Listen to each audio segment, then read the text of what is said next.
ఈరోజు Harsha Babu birthday. So, wish you many more happy returns of the day Harsha Babu. ఇలాంటి birthdays మరెన్నో జరుపుకోవాలి అని చెప్పి, నువ్వు అనుకునేది సాధించాలి అని చెప్పి మనస్ఫూర్తిగా కోరుకుంటున్నాను.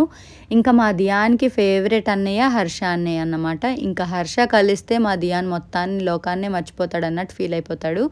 ఇంకా పైకైతే వచ్చేసాడు. యాక్చువల్లీ 10-12 అన్నమాట ట్యూషన్ ఎర్లీ మార్నింగ్. ఇంకా దియాన్ అయితే పైకొచ్చేసి హర్షని డిస్టర్బ్ చేస్తున్నాడు. కూర్చొని రాయనివ్వట్లేదన్నమాట. అలా ఏదో ఒకటి మాట్లాడుతూ ఉన్నాడు. ఇంకెలానో స్కూల్ స్టార్ట్ అవ్వలేదు కదా అప్పుడు అని చెప్పేసి నేను కూడా లైట్ తీసుకున్నా అన్నమాట.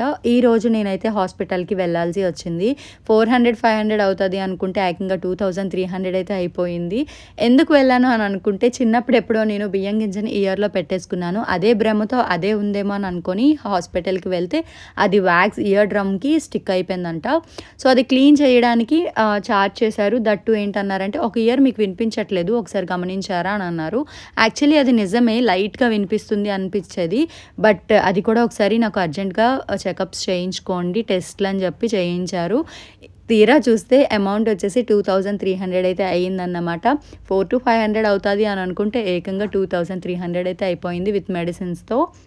ఇకపోతే ఇంటికైతే వచ్చేసాను. నాకైతే ఎటువంటి ప్రాబ్లమ్ కూడా లేదని చెప్పారు డాక్టర్. అండ్ కోర్స్ ఇచ్చారు, యూజ్ చేశాను.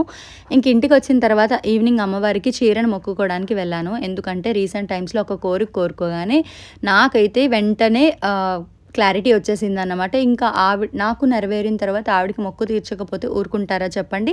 ఇంక అందుకే మొక్కు కూడా తీర్చేసుకున్నాను. ఈరోజే గోమాత కూడా నా దగ్గరికి